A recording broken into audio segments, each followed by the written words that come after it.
And I think what makes Christianity different is that Christianity has a completely different take than any other religion on what might be called the human problem. By the human problem, I mean the problem universal to all human beings. And that human problem can be summed up very simply in this way. I'll begin by simply saying the phrase that things in the world are not as they ought to be.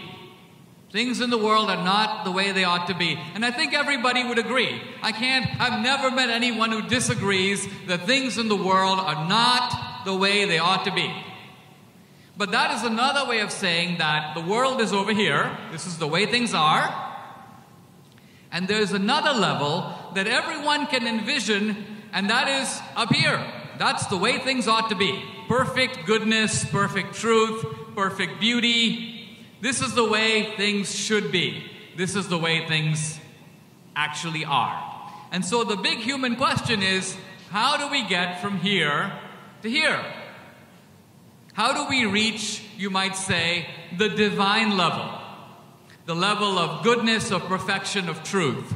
Now, all the religions of the world in different ways give the following answer to this human problem. That the way that you cross this divide, this chasm, if you will, is you construct a kind of ladder.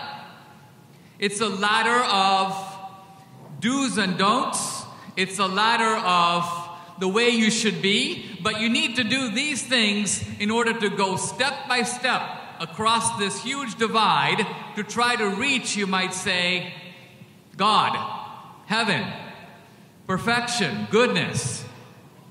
And Christianity is unique in that it essentially steps back and says, no, this project of trying to construct human ladders to God is impossible.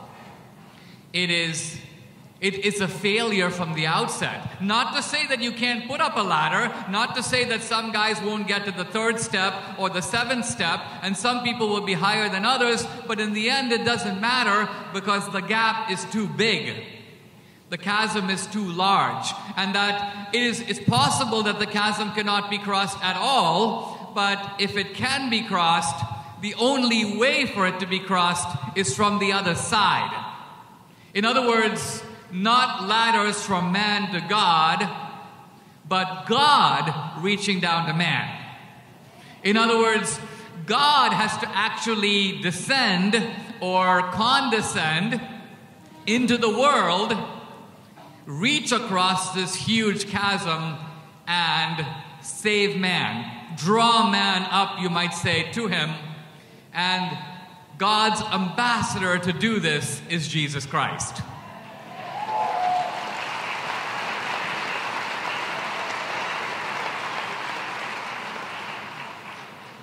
So here we are on the verge of Easter.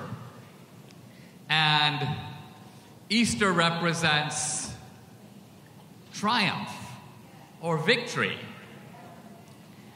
Good Friday is only the prelude to Easter. Christ's death is only the prelude to his resurrection. And the reason that we celebrate Easter is not only, I've always thought of it, it's a wonderful thing because we are celebrating the great event of Christianity, the resurrection of God, the resurrection of the Son of God, but we're also anticipating our own resurrection. Our own resurrection, which is this astounding promise that resurrection is not just for one, it's for all. It's not just for the Son of God, it's for all of God's children.